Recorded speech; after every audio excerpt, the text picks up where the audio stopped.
మన ప్రభు అయినటువంటి యేసుక్రీస్తు వారి నామమున మీ అందరికీ వందనాలు తెలియజేస్తున్నాను. ఈరోజు మనం ఆదికాండము 3వ అధ్యాయం నుండి కొన్ని విషయాలను మనం పరిశీలిద్దాము.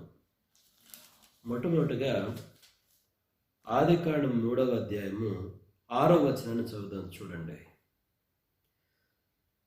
స్త్రీ ఆ వృక్షము ఆహారమునకు మంచిదియు కన్నులకు అందమైనదియు వివేకమిచ్చు రమ్యమైనదియునయుండుట చూచినప్పుడు ఆమె దాని ఫలములలో కొన్ని తీసుకొని తిని తనతో పాటు తన భర్తకు ఇచ్చెను. అతడు కూడా తినెను. అయితే మనం ఈ ఆదికాండం 3వ అధ్యాయము ఈ మొదటి వచనం నుంచి మనం ధ్యానం చేసినప్పుడు మనకి ఏమర్థమవుతుందంటే, ఈ సర్పము స్త్రీతో మాట్లాడినట్టు చాలా స్పష్టంగా మనకు అర్థమవుతుంది. ఆదికాండము 3వ అధ్యాయము మొదటి వచనం నుంచి కానీ మనం చదువుకుంటూ వస్తే మనకు ఏమర్థమవుతుందంటే, సర్పము స్త్రీతో మాట్లాడినట్టు మనకు చాలా స్పష్టంగా అర్థమవుతుంది. అయితే ఇక్కడ కొంతమంది సహోదరులు అడిగేటటువంటి ప్రశ్న ఏంటంటే, సర్పము స్త్రీతో మాట్లాడేటప్పుడు ఆదాము ఎక్కడున్నాడు? ఆదాము స్త్రీ ప్రక్కనే ఉన్నాడా? లేకపోతే ఆదాము తోటలో ఇంకెక్కడో ఉన్నాడా? అసలు ఎక్కడున్నాడు ఆదాము? స్త్రీ సర్పానికి జరిగినటువంటి సంభాషణను ఆదాము చూస్తూ ఉన్నాడా? వింటూ ఉన్నాడా? ఏం మాట్లాడకుండా? ఈ రకమైనటువంటి ప్రశ్నలు కొంతమంది సహోదరుడు అప్పుడప్పుడు అడుగుతూ ఉండటం జరుగుతుంది. అయితే చూడండి, మనం కానీ ఆదికాండం 3వ అధ్యాయం చదివితే ఆదాము ఎక్కడున్నాడు? ఆయన స్త్రీ ప్రక్కనే ఉన్నాడా? లేకపోతే ఆ తోటలో ఇంకెక్కడన్నా ఉన్నాడా? అటువంటి విషయం మనకు వ్రాయబడలేదు. కాబట్టి వ్రాయబడనటువంటి దాని గురించి మనం ఎప్పుడు బల్లగుద్ది చెప్పకూడదు. దేవుని మనుషులకు, విశ్వాసులకు ఉండాల్సినటువంటి ఒక లక్షణం ఏంటంటే, బైబిల్ గ్రంథంలో ఏమి వ్రాయబడిందో దాని వరకు మాట్లాడితే మంచిదన్నమాట. దానిని దాటి మనం ఎక్కువ ఊహాగానాలకు అవకాశం ఇవ్వకూడదన్నమాట. అయితే బైబిల్ గ్రంథంలో మనకు అర్థమయ్యేటువంటి ఒక విషయం అయితే మాత్రం ఏంటంటే, చూడండి, మీరు ఆదికాండము 3వ అధ్యాయం 12వ వచనం చూడండి. అక్కడ ఏమని ఉంటుందో. అక్కడ దేవుడు అడిగాడు అనమాట. ఏమని అడిగాడు? 11వ వచనం చదువుతున్నాను చూడండి. అందుకు ఆయన, నీవు దిగంబరివని నీకు తెలిపిన వాడెవడు? నీవు తినకూడదని నేను నీకు ఆజ్ఞాపించిన వృక్ష ఫలములను తింటివా అని అడిగను. అందుకు ఆదాము, నాతో నుండుటకు నీవు నాకు ఇచ్చిన ఈ స్త్రీయే ఆ వృక్ష ఫలములు కొని నాకు ఇయ్యగా నేను తింటిననెను. అప్పుడు దేవుడైన యెహోవా స్త్రీతో, నీవు చేసినది ఏమిటని అడగగా, స్త్రీ, సర్పము నన్ను మోసపుచ్చినందున తింటిననెను. కాబట్టి ఈ మాటలో మనకి చాలా స్పష్టంగా ఏమర్థమవుతుందంటే, సర్పం అన్నది స్త్రీని మోసపుచ్చింది అన్నటువంటి విషయము మనకు చాలా స్పష్టంగా కనిపిస్తుంది. ఈ స్త్రీ ఈ వృక్ష ఫలాలను ఆదాముకు ఇచ్చింది అన్నటువంటి విషయం కూడా మనకు చాలా స్పష్టంగా కనిపిస్తుంది. ఇదే విషయాన్ని పౌలు గారు తిమోతికి రాసినటువంటి మొదటి పత్రికలో ఆయన చాలా స్పష్టంగా వ్రాయడం జరిగిందనమాట. చూడండి, పౌలు గారు తిమోతికి రాసినటువంటి మొదటి పత్రిక 2వ అధ్యాయం 14వ వచనం చూడండి. మరియు ఆదాము మోసపరచబడలేదు గాని స్త్రీ మోసపరచబడి అపరాధములో పడెను. ఆ మాటలు గమనించండి.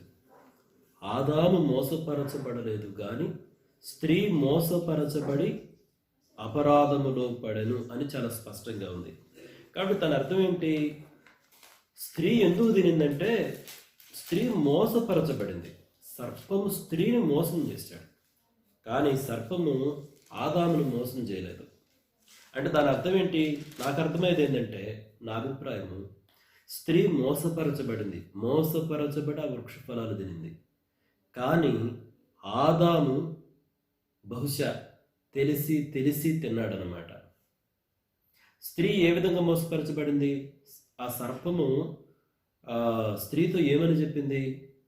మీరు ఆ పండు తినిన దినాన మీరు దేవదూతల వలె ఉంటారు, దేవుని వలె ఉంటారు, మీ కన్నులు తెరవబడతాయి అని చెప్పడం జరిగింది.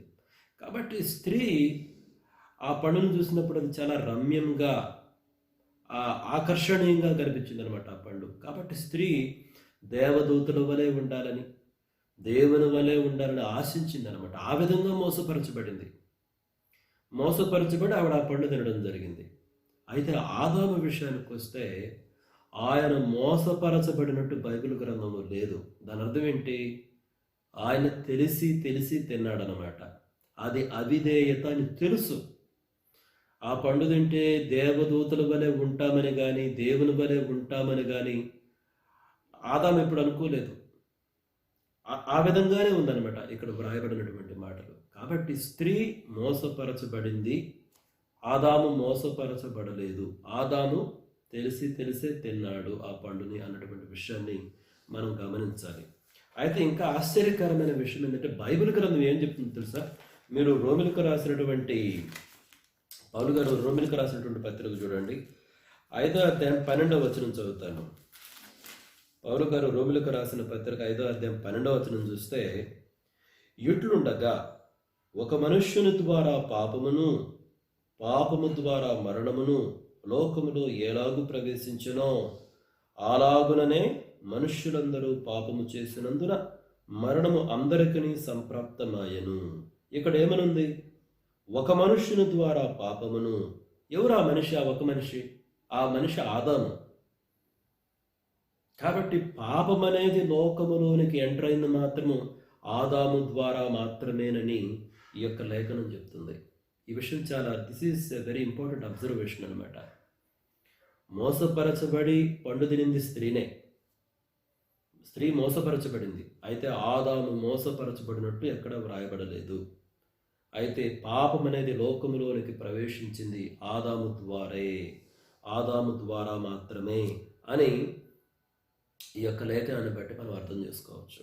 కాబట్టి సర్పము స్త్రీతో మాట్లాడినప్పుడు ఆదాము ఎక్కడున్నాడో మనకు తెలీదు. బహుశా మనము ఈ యొక్క అంటే స్త్రీ మోసపరచబడింది, ఆదాము మోసపరచబడలేదు అన్నప్పుడు బహుశా ఆదాము స్త్రీ ప్రక్కన లేడేమో నాకు అనిపిస్తూ ఉంటుంది. కేవలం నా అభిప్రాయం మాత్రమే. ఎందుకంటే స్త్రీ మోసపరచబడింది అని వ్రాయబడి ఉంది, ఆదాము మోసపరచబడలేదన్నమాట. కాబట్టి బహుశా ఆదాము స్త్రీ ప్రక్కన లేడేమో అని నాకు అనిపిస్తూ ఉంటుంది. అయితే ఒక విషయం గుర్తుపెట్టుకోండి, 2 విషయాలు మాత్రం మనం అర్థం చేసుకోవచ్చు.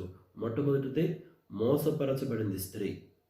అయితే పాపం అనేది లోకంలోనికి ప్రవేశించింది ఆదాము ద్వారా. ఒక మనిషి ద్వారా పాపము ప్రవేశించింది లోకములోనికి. అది మనకి లేఖనాల ద్వారా మనం తెలుసుకోవచ్చు. అదేవిధంగా మరొక వచనాన్ని చదువుదాం చూడండి. ఆదికాండం 3వ అధ్యాయము, ఆదికాండం 3వ అధ్యాయము నేను 7వ వచనాన్ని చదువుతున్నాను చూడండి. ఆదికాండం 3వ అధ్యాయం 7వ వచనము. అప్పుడు వారిద్దరి కన్నులు తెరవబడెను, వారు తాము దిగంబరులమని తెలుసుకొని అంజూరపు ఆకులు కుట్టి తమకు కచ్చడములను చేసుకొనిరి. ఇక్కడ ఏమనుంది? వాళ్ళిద్దరు ఆ పండు తిన్నప్పుడంట వాళ్ళ కళ్ళు తెరవబడ్డాయి. అప్పుడు వాళ్ళు తాము దిగంబరులమని తెలుసుకున్నారంట. దాని అర్థం ఏంటి అసలు? వారి కన్నులు తెరవబడటం అంటే ఏంటి? అంటే అంతకుముందు వాళ్ళ కళ్ళు తెరవబడలేదా? అంతకుముందు దిగంబరులుమి అన్నటువంటి విషయం వాళ్ళకి తెలియదా? ఆ పండు దేవుడు ఏ పండు అయితే తినొద్దు అని చెప్పాడో ఆ పండు తినిన తర్వాతనే వాళ్ళ కన్నులు తెరవబడి వాళ్ళకి దిగంబరులము అని అర్థమైందా? తెలిసిందా? ఇక్కడ మనం గమనిస్తే మనం ఎలా అర్థం చేసుకోవాలి ఈ వచనాన్ని? ఆదికాండం 3వ అధ్యాయము 7వ వచనంలో ఉన్నటువంటి యొక్క వాక్యాన్ని మనం ఎలా అర్థం చేసుకోవాలి? చూడండి, దేవుడు ఆదామును అవ్వను సృష్టించాడు. అయితే వాళ్ళను పెద్దవాళ్ళుగా సృష్టించాడు. వాళ్ళు సృష్టించబడినప్పుడు శిశువులుగా సృష్టించబడలేదు. వాళ్ళు బాగా పెద్ద వయసు ఉన్నటువంటి వారిగానే సృష్టించాడు. మొదటి విషయం అది. అయితే రెండో విషయం ఏంటంటే, దేవుడు వాళ్ళని సృష్టించినప్పుడు వారికి ఏ జ్ఞానమైతే అవసరమో ఆ జ్ఞానమును మాత్రమే ఇచ్చాడు. అంటే ఒక పవిత్రమైన జీవితానికి ఏ తెలివితేటలైతే అవసరమో, పవిత్రమైన జీవితానికి ఏ తెలివితేటలైతే అవసరమో ఆ తెలివితేటలను, ఆ యొక్క జ్ఞానాన్ని ఇచ్చాడు. అది చాలు. అయితే ఎప్పుడైతే ఆదాము అవ్వలు దేవుడు తినవద్దు అని చెప్పినటువంటి ఆ పండును తిన్నారో, అంటే దేవుడు మీకు ఏ రకమైనటువంటి తెలివితేటలు వద్దు అని నిషేధించాడో ఆ రకమైనటువంటి తెలివితేటలను వాళ్ళు కోరుకున్నారు. ఎప్పుడైతే ఆ రకమైనటువంటి తెలివితేటలను కోరుకున్నారో ఆ పండు తినిన వెంటనే వాళ్ళు ఒకరిని చూసుకునేటువంటి విధానం మారిపోయిందనమాట. అప్పటి వరకు సృష్టించబడినప్పటి నుంచి వాళ్ళిద్దరూ వస్త్రాలు లేకుండానే ఉన్నారు, దిగంబరులుగానే ఉన్నారు. అయితే ఆదాము అవ్వను చూసిన విధానం కానీ, అవ్వ ఆదామును చూసిన విధానం కానీ చాలా పవిత్రతతోటి కూడుకొని ఉందన్నమాట. మేము దిగంబరులమని వాళ్ళు ఎప్పుడు అనుకోలేదు. అంటే వాళ్ళు ఒకరు చూసుకునేటువంటి ఆ విధానము, ఆ దృక్పథము చాలా డిఫరెంట్గా ఉన్నది, పవిత్రతతో కూడి ఉందన్నమాట. అయితే ఎప్పుడైతే వాళ్ళు దేవుడు తినవద్దని చెప్పినటువంటి ఆ పండును తిన్నారు, అప్పుడు ఏమైందంటే వాళ్ళు ఒకరు చూసుకున్నటువంటి విధానం మారిపోయింది. అంటే అర్థమైందంటే రెండు విషయాలు మనకు అర్థమైంది. ఏంటంటే దే లాస్ట్ ఇన్నోసెన్స్ అంటే ఆ పవిత్రమైనటువంటి జ్ఞానాన్ని, అంటే ఎదుటి మనిషిని చక్కగా ఒక మంచి దృక్పథంతో చూసేటువంటి ఆ విధానాన్ని కోల్పోయారు. వెంటనే వాళ్ళకి అర్థమైంది ఏంటంటే, మేము బట్టలు లేకుండా ఉన్నాము, మాకు వస్త్రాలు లేవు, మేము నగ్నంగా ఉన్నాము అని ఆ విధంగా చూసుకోవడం ప్రారంభించారనమాట. అంటే సిగ్గు అనేటువంటిది ప్రారంభమైంది. అది మనం అర్థం చేసుకోవాల్సింది. కాబట్టి ఇదనమాట డిఫరెన్స్. వాళ్ళ కళ్ళు తెరవబడ్డాయి, వాళ్ళు దిగంబరుడమని గుర్తించారు. అంటే దాని అర్థం ఏంటంటే, మొట్టమొదటిది దేవుడు వారిని సృష్టించినప్పుడు ఒక పవిత్రమైనటువంటి జ్ఞానంతో ఉన్నారు. ఒకరు చూసుకునేటువంటి విధానం కూడా చాలా పవిత్రంగా చూసుకుంటున్నారు. అయితే ఎప్పుడైతే దేవుడు వద్దు అన్నటువంటి తెలివితేటలను కోరుకొని ఆశించి ఆ పండును తిన్నారో, అప్పుడు ఏమైందంటే వాళ్ళు ఒకరు చూసుకునే విధానం మారిపోయిందనమాట. They last innocence. ఒక దేవుడు నిషేధించినటువంటి తెలివితేటలు ఎప్పుడైతే పొందుకున్నారో, అది తిన్న వెంటనే వాళ్ళు ఎలా చూశారు ఒకరినొకరు, నువ్వు నగ్నంగా ఉన్నావు, నేను నగ్నంగా ఉన్నాను, మనకు బట్టలు కావాలి అని చెప్పేసి అంజురపు ఆకులని వాళ్ళు కుట్టుకొని వారికి తమకు కచ్చడములను చేసుకొని అని ఉంది. అంటే చూడండి, మనిషి చూసుకునే విధానం మారిపోయింది. అదనమాట అక్కడ వారి కన్నులు తెరవబడను, వారు దిగంబరుడమని తెలుసుకుని ఆ మాటలు మనం ఆ విధంగా అర్థం చేసుకోవాలి. అంటే దాని అర్థం ఏంటంటే, పండు తినకముందు కూడా వాళ్ళ జ్ఞానం ఉంది, పండు తిన్న తర్వాతనే జ్ఞానం వచ్చిందనుకోకూడదు. పండు తినకముందు జ్ఞానం ఉంది, అయితే అది పవిత్రమైనటువంటి జ్ఞానం అన్నమాట. ఎదుటి మనిషిని పవిత్రంగా చూసుకునేటువంటి జ్ఞానం. అయితే పండు తిన్న తర్వాత వాళ్ళకు వచ్చిన తెలివితేటలు ఎటువంటివంటే, అవి దేవుడు నిషేధించిన తెలివితేటలు. అది తినిన వెంటనే ఒకరినొకరు చూసుకునే విధానమే మారిపోయింది.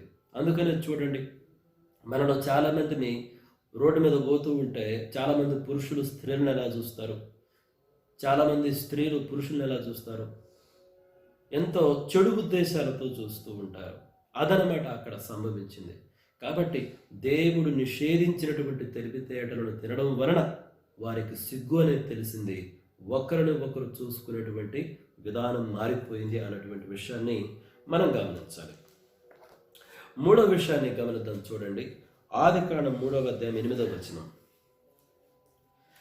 చల్లపూటను ఆదామును అతని భార్యయు తోటలో సంచరించుచున్న దేవుడైన యెహోవా స్వరమును విని, దేవుడైన యెహోవా ఎదుటికి రాకుండా తోట చెట్ల మధ్యను దాగుకొనగా. అయితే 8వ వచనం ఏమనుందంటే, చల్లపూటను దేవుడైనటువంటి యెహోవా తోటలోకి వస్తూ ఉన్నాడు. ఆయన వస్తూ ఉన్నప్పుడు అంటే ఇక్కడ ఏమనుంది, చాలా బాగా వ్రాయబడి ఉంది చూడండి. తోటలో సంచరించుచున్న దేవుడైన యెహోవా స్వరమును విని, దేవుడైన యెహోవా ఎదుటికి రాకుండా తోట చెట్ల మధ్యను దాగుకొనగా. ఇక్కడ చాలామంది సహోదరుడు అడిగేటటువంటి ఒక ప్రశ్న ఏంటంటే, దేవుడు ఆ తోటలో, ఇప్పుడు మన మనుషులు ఎలా కనిపిస్తారు, ఒక భౌతికమైనటువంటి శరీరం కలిగి ఉన్నారు కదా మనుషులు. ఆ విధంగా దేవుడు ఆ తోటలో ఆదాము అవ్వతోటి మాట్లాడుతున్నాడా, జీవిస్తున్నాడా, లేకపోతే ఒక భౌతికమైన రూపంలో వాళ్ళకి కనిపిస్తూ ఉన్నాడా అని కొంతమంది సహోదరులు అడుగుతూ ఉంటారు. చూడండి, ఇక్కడ మనం గమనించాల్సిన విషయం ఏంటంటే, మొట్టమొదటి విషయం ఏంటంటే, దేవుడు ఆత్మస్వరూపి. దేవుడికి మనకున్నట్టు భౌతికమైనటువంటి శరీరము, ఈ రక్త మాంసాలతో కూడినటువంటి శరీరము లేదు అన్నటువంటి విషయాన్ని మనం మొదట గమనించాలి. రెండో విషయం, దేవుడు ఆత్మస్వరూపి అయి ఉన్నప్పటికీ మనం కానీ పరిశుద్ధ లేఖనాలు చూస్తే అక్కడక్కడ దేవుడు మనుషులకు కనబడేవాడు. ఒక శరీరంతో, ఒక శరీరాన్ని ధరించుకున్నట్టే కనబడేవాడు. ఉదాహరణకు మీరు ఆదికాండం 18వ అధ్యాయం చదవండి. అక్కడ సింధూర వనములో 3 మనుషులు అబ్రహాము దగ్గరకు వచ్చినప్పుడు వారిలో ఒకడు యెహోవా దేవుడు. ఆయన అబ్రహాము ఇచ్చినటువంటి ఆతిథ్యాన్ని స్వీకరిస్తాడు. అబ్రహాము ఇచ్చిన భోజనాన్ని భుజిస్తాడు. దాని అర్థం ఏంటి? శరీరము ఉన్నటువంటి వ్యక్తి వలె అబ్రహామునకు కనిపించాడనమాట.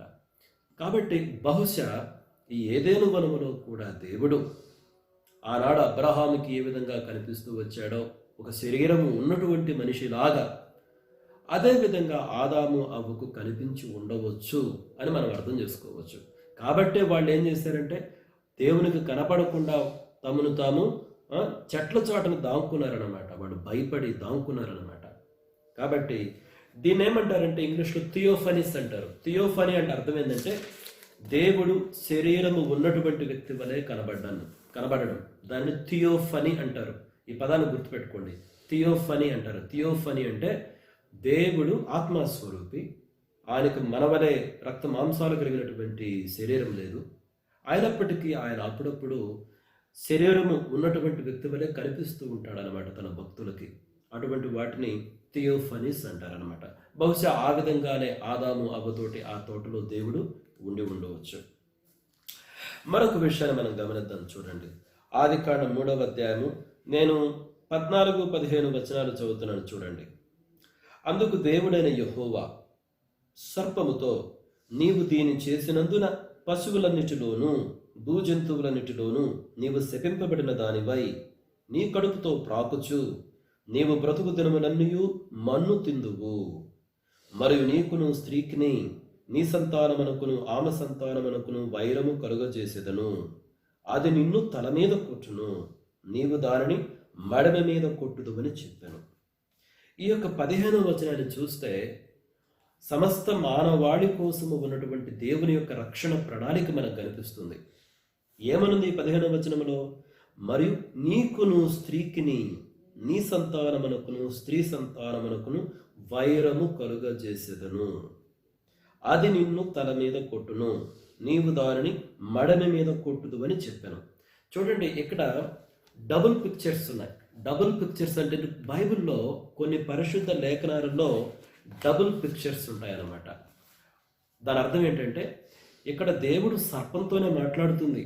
సర్పానికి స్త్రీ సంతానానికి, అంటే సర్పానికి మనుష్య జాతికి ఒక రకమైనటువంటి వైరం అనేది ఉంటుంది. అందుకనే మనుషులు ఎవరైనా పామును కొట్టేటప్పుడు తల మీదే కొడతారనమాట. పామును కూడా కాటేస్తాయి, సహజంగా కాటేస్తాయి అదనమాట. అయితే ఇక్కడ మోర్ స్పెసిఫిక్గా మనకి ఏం కనిపిస్తుందంటే, దేవుడు ఇక్కడ 15వ వచనంలో నీకును స్త్రీకిని నీ సంతానానికి ఆమె సంతానానికి, ఇక్కడ నీ అన్నటువంటి పదము ప్రత్యేకంగా సాతానుని సూచిస్తుంది అన్నటువంటి విషయాన్ని మనం గమనించాలి. అదొక ప్రాఫిటిక్ అనమాట. ఈ యొక్క మాటలు ప్రాఫిటిక్ వర్డ్స్, అది ప్రవచనాలు.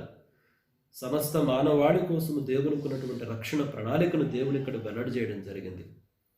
అయితే దీనిని మనం నూతన నిబంధన లేఖనాలను ఉపయోగించి మనం పరిశీలించవచ్చు. ఉదాహరణకు చూడండి, నేను ప్రకటన గ్రంథం 12వ అధ్యాయము, ప్రకటన గ్రంథము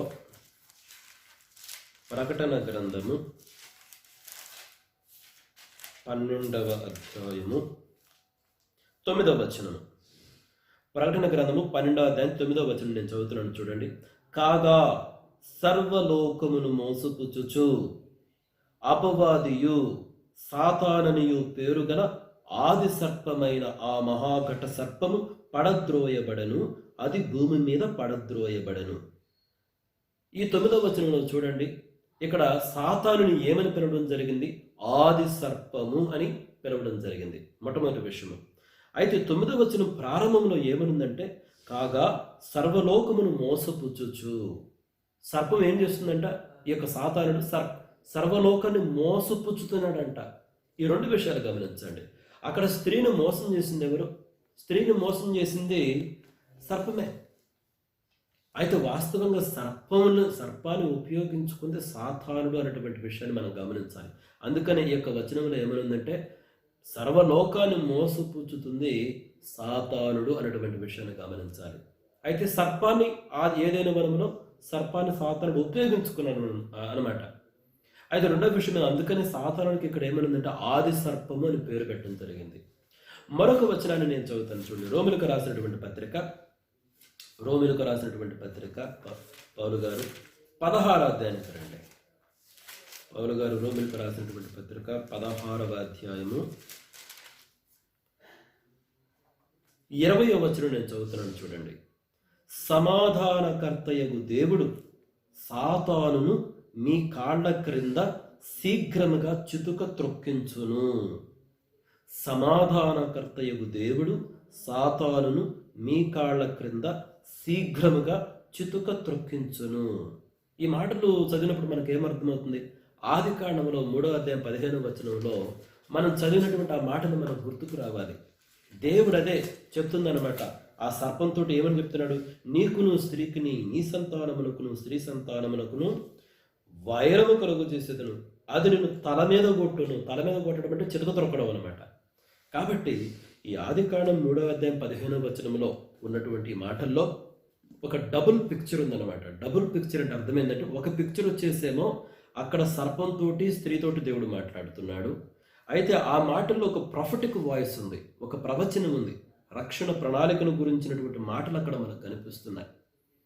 కాబట్టి మనం గమనించాల్సినటువంటి మరొక విషయం ఏంటంటే, చూడండి, ఆదాము అవ్వలు పాపం చేసిన వెంటనే దేవుడు డిసప్పాయింట్ కాలేదు. అంటే దేవుడు అయ్యో ఇప్పుడు ఏం చేయాలనుకోలేదు. దేవునికి ముందే తెలుసు ఆదాము అవ్వలు పాపంలో పడిపోతారని దేవుడికి ముందే తెలుసు. అయితే వెంటనే ఇక్కడ ఈ సంఘటన జరిగిన వెంటనే దేవుడు తన రక్షణ ప్రణాళికను వెల్లడించాడు. అంటే దేవుడు ఒక రక్షణ ప్రణాళికతోటి ఎప్పుడు సిద్ధంగా ఉన్నాడు అన్నటువంటి విషయాన్ని మనం గమనించాలి. అందుకని యేసుక్రీస్తు ప్రభు గురించి బైబిల్ గ్రంథం ఏం చెప్తుంది? జగత్తు పునాది వేయబడక మునిపే వధించబడినటువంటి దేవుని గొర్రెపిల్ల. దాని అర్థం ఏంటి? అసలు ఈ భూమిని, యూనివర్స్ని, విశ్వాన్ని సృష్టించక మునిపే దేవుడు యేసుక్రీస్తు ప్రభు వారిని వధించుటకు సిద్ధపరచబడినటువంటి ఒక గొర్రెపిల్లగా ఆయన చేయడం జరిగింది. అంటే దాని అర్థం ఏంటంటే, దాన్ని చేయడం జరిగిందంటే శిలువ మీద ఆయన చనిపోవడానికి ప్రణాళిక అంతా సంసిద్ధం చేయబడింది అనమాట. కాబట్టి ఈ విషయాన్ని మనము గమనించాలి. మరొక విషయాన్ని మనం ఏం గమనించవచ్చు అంటే, ఆదికాండం 3వ అధ్యాయము 16వ వచనం చూడండి. ఆదికాండం 3వ అధ్యాయం 16వ వచనంలో, ఆయన స్త్రీతో నీ ప్రయాసమును నీ గర్భవేదనను నేను మిక్కిలి హెచ్చించెదను, వేదనతో పిల్లలను కందువు, నీ భర్త ఎడల నీకు వాంఛ కలుగును, అతడు నిన్ను ఏలునని చెప్పాను. ఇక్కడ చూడండి 16వ వచనంలో ఏమనుంది? ప్రారంభంలో ఆయన స్త్రీతో నీ ప్రయాసమును నీ గర్భవేదనను నేను మిక్కిలి హెచ్చించెదను. ఈ యొక్క వచనాన్ని బట్టి కొంతమంది అడుగుతూ ఉంటారు, కొంతమంది సహోదరుడు, అంటే ఆదాము అవ్వలు పాపము చేయక మునుపు ఈ యొక్క పిల్లలను కనేటువంటి ఆ ప్రక్రియలో అంటే వేదన, పెయిన్ అనేది లేకుండా ఉండేదా? ఇప్పుడు కాన్పు జరిగేటప్పుడు ఒక స్త్రీ ఎంత భయంకరమైనటువంటి వేదనలో వెళ్తుంది. అందుకనే మనం ఈ కాన్పు సమయాన్ని స్త్రీలకు మరో జన్మ అంటాము. అంత భయంకరమైనటువంటి పెయిన్ అనమాట, మరో జన్మ అంటాం అనమాట. అయితే పాపము చేయక మునుపు ఈ కాన్పు సమయంలో అసలు పెయిన్ అనేటువంటిది లేకుండా ఉండే విధంగా దేవుడు చేశాడా అని అడుగుతుంటారు కొంతమంది సహోదరులు. చూడండి, అలాగేమీ లేదు. ఇక్కడ ఏమని ఉందంటే, మీరు చూస్తే నీ ప్రయాసమును నీ గర్భవేదనను నేను మిక్కిలి హెచ్చించెదను అని ఉంది. అంటే నీ పెయిన్ అనేది ఇంక్రీజ్ అయ్యింది, భరించలేనటువంటి విధానానికి వెళ్ళిపోతుంది, ఒక్కొక్కసారి మరణించేటువంటి పరిస్థితి కూడా ఉందన్నమాట. కాబట్టి ఈ యొక్క పాపము చేయక మునుపు ఈ కాన్పు సమయంలో పెయిన్ అనేది ఉండే విధంగానే దేవుడు సృష్టించాడని మనం అర్థం చేసుకోవాలి. ఎందుకంటే పెయిన్, బాధ అన్నటువంటిది పాపముగా వచ్చినటువంటి ఫలితము అని అనుకోకూడదు. పెయిన్ అనేది ఒక విధంగా ఒక గిఫ్ట్ అనమాట. ఎందుకు గిఫ్ట్ అంటున్నానంటే చూడండి, ఉదాహరణకి ఇప్పుడు మనకి ఏదైనా వేలు తెగిందనుకోండి, వేలు కానీ తెగితే మనకి పెయిన్ ఉంటేనే తెలిసేది, ఓకే ఏదో గాయమైంది, నేను కేర్ తీసుకోవాలి, ఏదైనా మెడిసిన్ అనేది అప్లై చేయాలి అని మనకి ఎప్పుడు అర్థమవుతుందంటే పెయిన్ అనేది ఉండాలి. ఎందుకంటే ఒక్కొక్కసారి మనకు తెలియకుండా ఎన్నో గాయాలు అవుతుంటాయి. మన కంటికి కనపడితే సరే, కంటికి కనబడిన చోటు మనకు వెనుక వీపు భాగాలు ఏదైనా గాయమైంది అనుకోండి, పెయిన్ అనేది లేకపోతే మనకు తెలియదు. ఒక గాయమైతే రక్తం పోతూ ఉంటుంది. రక్తం అనేది పూర్తిగా పోతే మనిషి బ్రతకలేడు. కాబట్టి పెయిన్ అనేది ఉండాలి. పెయిన్ అనేటువంటిది ఒక గిఫ్ట్ అనమాట. ఎందుకు ఆ గిఫ్ట్ అంటే, ఓకే నా శరీరానికి ఏదో జరిగింది, నేను వెంటనే ప్రతిస్పందించాలి, ఏదో మందు తీసుకోవాలి అన్నటువంటిది మనకు అర్థమవుతుంది పెయిన్ అనేది ఉంటే. అయితే పాపము తర్వాత ఏం జరిగిందంటే ఈ యొక్క గర్భవేదన అనేది విపరీతమైపోయిందనమాట. Sometimes it can lead to death. కొన్ని సమయాల్లో మరణము కూడా సంభవించవచ్చు. అదనమాట పరిస్థితి ఇక్కడ. కాబట్టి పండు తినడానికి ముందు కూడా పెయిన్ ఉంది. అయితే పండు తిని పాపము చేసిన తర్వాత వారు చేసినటువంటి పాప ఫలితంగా గర్భవేదన అనేది విపరీతంగా పెరగడం జరిగింది అన్నటువంటి విషయాన్ని మనం గమనించాలి. అయితే మరొక విషయం ఇదే వచనంలో మనం గమనించాల్సింది ఏంటంటే చూడండి, వేదనతో పిల్లలను కందువు. ఓకే, 16వ వచనంలో లాస్ట్ భాగాన్ని చదువుతున్నాను చూడండి. నీ భర్త ఎడల నీకు వాంఛ కలుగును, అతడు నిన్ను ఏలునని చెప్పాను. నీ భర్త ఎడల నీకు వాంఛ కలుగును, అతడు నిన్ను ఏలునని చెప్పాను. ఇక్కడ వాంఛ అంటే ఏంటి? వాంఛ అంటే ఏంటి? ఈ విషయాన్ని కూడా మనం పరిశీలించాలి. చూడండి, చాలామంది ఇక్కడ వాంఛ అన్న ఇంగ్లీష్లో డిజైర్ అంటామన్నమాట. కొంతమంది ఏమంటారంటే, కొంతమంది దీన్ని చెప్పే విధానము స్త్రీకి అంటే భార్యకు భర్త పైన లైంగికపరమైనటువంటి వాంఛ కలుగునట్లు ఇక్కడ చేయడం జరిగింది అని కొంతమంది చెప్తూ ఉంటారు. అయితే నేను దాన్ని అంతగా అంగీకరించను, కానీ ఇక్కడ వాంఛ అంటే ఏంటో చూడండి, మొట్టమొదటిది ఇది శాపము. ఇక్కడ దేవుడు స్త్రీకి ఇస్తుంది శాపము. శాపములో భాగం అనమాట ఇక్కడ కలుగుతున్నటువంటి వాంఛ. అయితే ఇక్కడ ఏమనుందో చూడండి, 16వ వచనం ఆఖరి భాగంలో, నీకు వాంఛ కలుగును, అతడు నిన్ను ఏలునని చెప్పాను. అంటే పురుషుడు నిన్ను ఏలుతాడని చెప్పాను. అదనమాట ఆ శాప ఫలితం. అంటే నీకు నీ భర్త పైన వాంఛ కలుగుతుంది, నీ భర్త నిన్ను ఏలుతాడు. కాబట్టి ఇక్కడ వాంఛ, డిజైర్ అంటే కేవలం సెక్షువల్ డిజైర్ అనుకోకూడదు మనం. ఇది దేన్ని సూచిస్తుందంటే, స్త్రీ ఎక్కువగా పురుషుని పైన ఆధారపడ్డాన్ని ఈ పాట సూచిస్తుంది. డిపెండెన్సీ అనమాట. ఒక స్త్రీ పురుషుని పైన ఎంత ఆధారపడుతుందంటే తుదకు అది వాళ్ళిద్దరి మధ్య ఒక విధమైన ఫ్రిక్షన్కు దారితీస్తుంది, గొడవకు దారితీస్తుంది. అంతగా ఆధారపడుతుంది అనమాట. అయితే చివరికి ఎంతగా ఆధారపడుతుందంటే పురుషుడు ఆవిడ పైన ఆధిపత్యాన్ని ప్రదర్శిస్తాడు. అదే పురుషాధిక్య సమాజము అని మనం అంటున్నాం అనమాట. కాబట్టి చాలా ప్రాంతంలో ప్రపంచంలో ఎందుకు పురుషుడు ఎక్కువగా స్త్రీలు పురుషుడి పైన ఆధారపడతారు? దాని అర్థము వాళ్ళు బలహీనులని కాదు, లేకపోతే పురుషులు లేకపోతే వాళ్ళకి జరగదు అని అట్లా మనం ఆలోచించకూడదు. న్యాచురల్గా మనం ఆలోచిస్తే స్త్రీలు పురుషుల పైన ఆధారపడతారన్నమాట. తద్వారా ఏమవుతుందంటే పురుషుడు స్త్రీని పరిపాలించడం అంటే ఆధిపత్యాన్ని ప్రదర్శించడం జరుగుతుంది. దాన్నే మనం ప్రస్తుత ప్రపంచంలో పురుషాధిక్య సమాజము అంటాము ఈ ప్రపంచంలో. కాబట్టి ప్రపంచంలో చాలా చోట్ల పురుషాధిక్య సమాజాన్ని మనము చూడొచ్చు అనమాట. స్త్రీలను ఎంతో తక్కువగా చూడటము, వాళ్ళపైన ఎలా పడితే అలా అధికారాన్ని చలాయించడము, ప్రవర్తించడము. అయితే అది పాప ఫలితము అన్నటువంటి విషయాన్ని మనం గమనించాలి. కాబట్టి ఈ పురుషాధిక్య సమాజము అన్నటువంటిది కూడా పాప ఫలితమే అన్నటువంటి విషయాన్ని మనం గమనించాలి.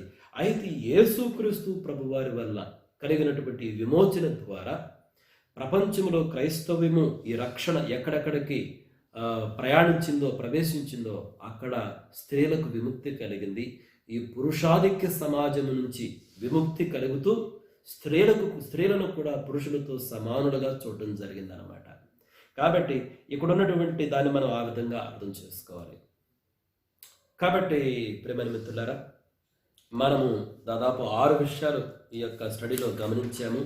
ఏమేమి గమనించామంటే, మొట్టమొదటిది, సర్పము హవ్వతో మాట్లాడినప్పుడు ఆదాము అక్కడ ఉన్నాడా లేడా అన్నటువంటి దాన్ని పరిశీలించాము.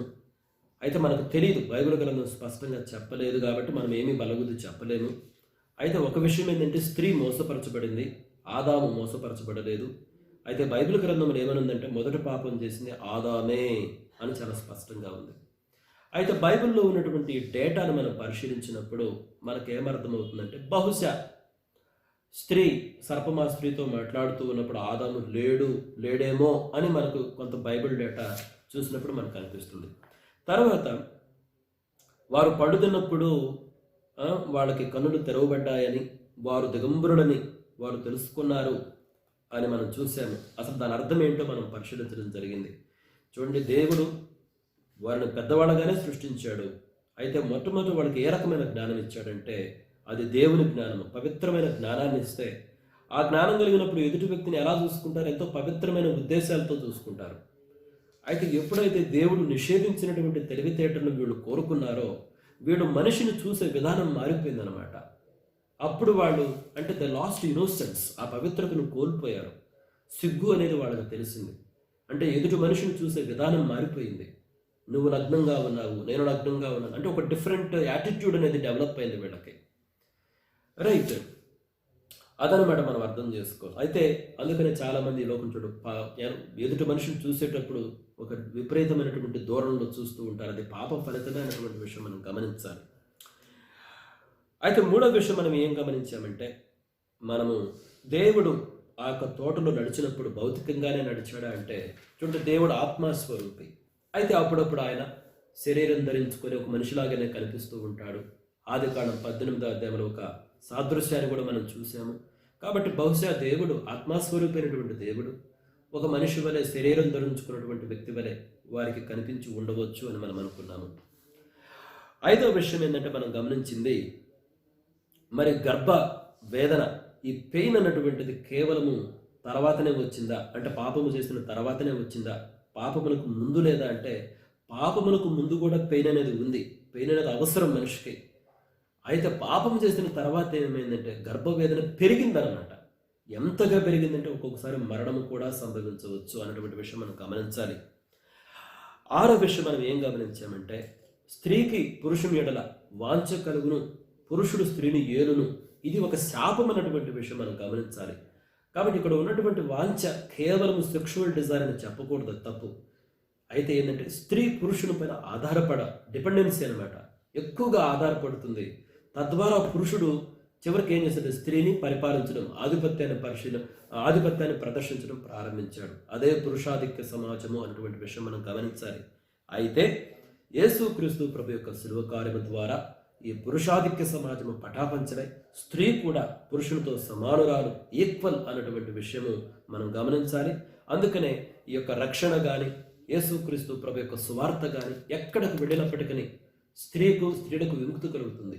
అందుకని యేసుక్రీస్తు ప్రభువారు తాను మరణాన్ని జయించి తిరిగి లేచిన తరువాత స్త్రీలకే మొట్టమొదటి ఆ విషయం చెప్పి వాళ్ళనే సాక్షులుగా ఎంచుకున్నాడు. ఈ అమేజింగ్. అదే విముక్తి స్త్రీలకు. ఈ పురుషాధిక్య సమాజం నుంచి పురుషునిపై నీకు వాంఛ కలుగును, పురుషుడు నిన్ను ఏలుననుంది.